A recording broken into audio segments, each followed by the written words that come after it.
Now, back here in Accra, and indeed in many parts of Africa, without up-to-date information, you've lost the race before it's even begun. Now, that's the message that's being trumpeted loud and clear by the government of Rwanda that wants to transform that country into a high-tech powerhouse. But how realistic is that? Rory Kathleen-Jones has been finding out.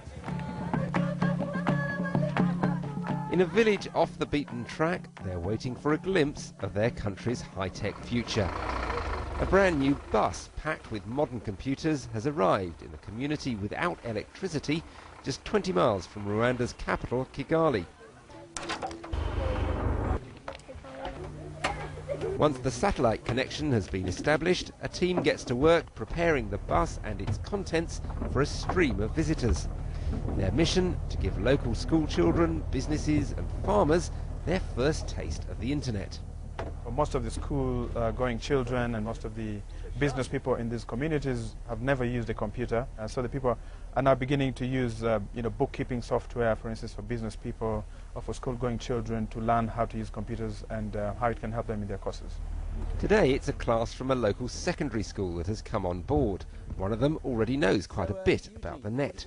I was on Gmail, tried to read some emails and write to my friend too, and I was on YouTube too. And this was Facebook, but the network is too slow. This country has huge ambitions. It's already building a fibre optic cable network across the country. And that means that these young people should be able to surf at speed. Driving through Rwanda's gentle landscape, dotted with small farms, it's hard to imagine that just 15 years ago, this country saw a genocidal frenzy which left 1 million dead and a society in ruins. It's still desperately poor, but with the help of donors, Rwanda is investing large sums in building the high-tech infrastructure that could transform its economy. It's at this building in the centre of Kigali that just about all of Rwanda's internet and telephone connections arrive right now. It's very slow and pretty expensive. But 4 years ago, they began building this fibre optic network, and it now reaches right across the country and is ready to be linked up to the outside world. Korean engineers are just completing this network control centre, and soon Rwanda will link up to the fast internet cable on the coast of East Africa. But why is a country which struggles to give its people water or electricity worrying about the web? As a country, we're in a hurry. We can't wait to fix water and agriculture and roads and then get to ICT. So we've got to do everything in parallel because we've lost so much time in the last decades. And clearly, we can either choose to remain in this cycle of poverty, or we can take the risk and attempt to do this long jump, and we think it's attainable, it's doable. We are going to have an object, and the object is going to be called Client Q. Here's part of the drive to build a knowledge economy, a class at Kigali's Institute of Science and Technology on software used in the banking world. After the crisis in Rwanda, and as you can see, it's been put to very good use. Unlikely as it may seem, the university's rector believes that this country can soon attract major call centres from the financial services industry. Everybody has seen how Rwanda has moved from crisis to reconstruction and the rapid growth that the economy is now enjoying. So these are all indicators that successful businesses would want to be linked with. So we have the right mindset, probably better than anybody else at the moment, for outsourcing industries to come here and establish here. But it's these youngsters who will have to play their part if Rwanda's high-tech dream is to become a reality. The Kigali Primary School is benefiting from the One Laptop Per Child project, which aims to bring cheap computers to children in the developing world. These laptops may be cheap, but they've got all sorts of features: an onboard video camera, wireless networking and software which allows the children to learn simple programming. So Rwanda is hoping that these children may be the software engineers of the future.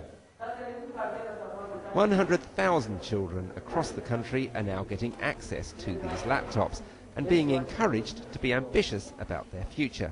When you grow up, what would you like to do? To be a doctor. You'd like to be a doctor? The government here believes it can use technology to treble Rwanda's national income in a decade. It's a bold, perhaps unrealistic plan, but a country still recovering from a terrible past seems determined to show Africa the way to a better future. Rory Catlin-Jones in Kigali for Africa Business Report. Welcome back. Now, until this moment, East Africa has been deprived of a high-quality connection to the World Wide Web. It's finally arrived, though, in the form of a fibre optic cable that's been laid under the sea. It goes from India to South Africa, another branch all the way to Kenya. Well, let's go to Mombasa and join our technology correspondent, Rory Catlin-Jones, who is there for us. Is there great excitement there, Rory?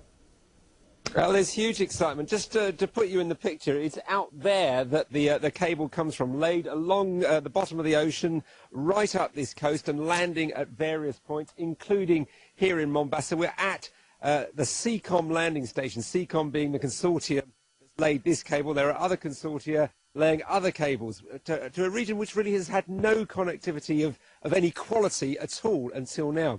And with me is Mahmoud Noor, who actually runs the landing station here for CECOM. Mahmoud Noor, just explain to us what you've got there and what it means for this region. Actually, this is the submarine cable, a sample of what we've laid in the sea. And to give the significance, I'll only give an example. People have compared this to the coming of the railway line in the early 20th century. And I know this piece of infrastructure will be a means to unlock a lot of potential that I know Africa has. And we need this to be at par with the whole world, which for a long time we've not been able to have cables in this region. So there's no reasons that now we are able to communicate and we are able to do a lot of things like anybody else in Asia, in London, in the US. Now it's boundless, I will say. And it's all coming down this little bit of fibre at the end, absolutely tiny. The cable looks quite big, but the fibre's pretty small, right? Yeah, actually most of this is armored because we need to protect the cable when it is undersea. But all that information is actually amazing. It just goes through this small piece of fibre. And how does that compare with what you were getting in this country and in most of East Africa before? I would say we've increased the capacity around 250 times of what we had before. That is huge capacity. And what does it mean, though, in terms of price? Because people have been paying a fortune for internet access here, haven't they? It's been way beyond most people's means.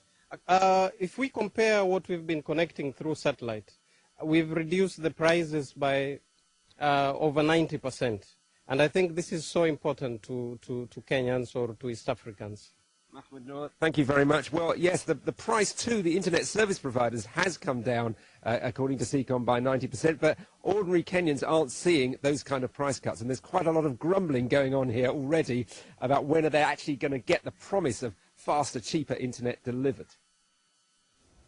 Rory, thanks for joining us from Mombasa there. And Anna Adams is also watching this story for us, our interactive reporter. What a difference this is going to make for your job, firstly, as well, Anna. But remarkable there to hear Mahmoud saying this is like the rail line. This is how significant they see it being. Is that the feeling you're getting from people who are emailing in? Absolutely. It seems that most Africans really have been putting up with pretty substandard connection for far too long. So I'll talk you through some of the things we've been hearing. So hundreds of web users in Africa have been emailing us their stories, telling us how connected or in some cases disconnected they feel. So let's have a flavour of some of the emails we've been getting in. This has come from Paul in Nailsbrook, South Africa.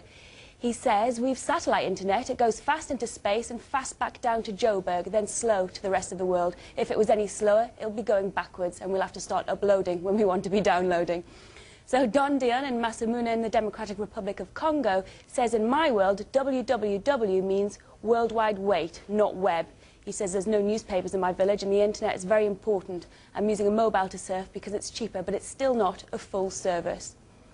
So now to Zimbabwe, and this has come from Garakai, who says the need for internet here cannot be overemphasized.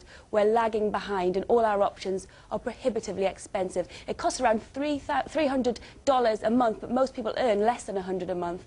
So that's clearly not an option. So those who haven't been able to get online and email us have called to explain why the World Wide Web really is a lifeline to them. So first let's hear from Madruga Dramane, who's a teacher in Burkina Faso, where the internet is now part of the curriculum there. We're now available to have access to teaching information and a good number of resources that are very helpful to our people. Net has a very positive impact on our people's lives. I've been working in Africa on and off for the past 13 years, and I remember a time when, being in this part of the world when there was no internet, when I would call my parents once a month from a sketchy landline in the post office. And for us, from a work perspective, the ability to disseminate information, to be able to go and download research and new studies and share those with our colleagues at the Ministry of Health is a terrific opportunity. Mostly we take images here, and then we do transfer them through the internet to other radiologists, and they are the ones who discuss, and then they provide the opinions to our radiographer, who then conveys the results to the doctors and all that, and to the patients. It has improved our performance a lot. And that was Massine Katri telling us how new technology will make a big difference to medics in Tanzania. So you can get on, if you can get online, go to bbc.com/connectedafrica, or you can even follow us on Twitter. And if you've got a good enough connection, then send us your video of their country's high-tech future. A brand new bus packed with modern computers has arrived in a community without electricity just 20 miles from Rwanda's capital, Kigali. Businesses and farmers, their first taste of the internet. Most of the school-going children and most of the business people in these communities have never used a computer, so the people are now beginning to use, Once the satellite connection has been established, a team gets to work preparing the bus and its contents for a stream of visitors. Their mission, to give local school children... transform that country into a high-tech powerhouse. But how realistic is that? Rory Kathleen-Jones has been finding out. In a village off the beaten track, they're waiting for a glimpse. Now back here in Accra, and indeed in many parts of Africa, without up-to-date information, you've lost the race before it's even begun. Now that's the message that's being trumpeted loud and clear by the government of Rwanda that wants to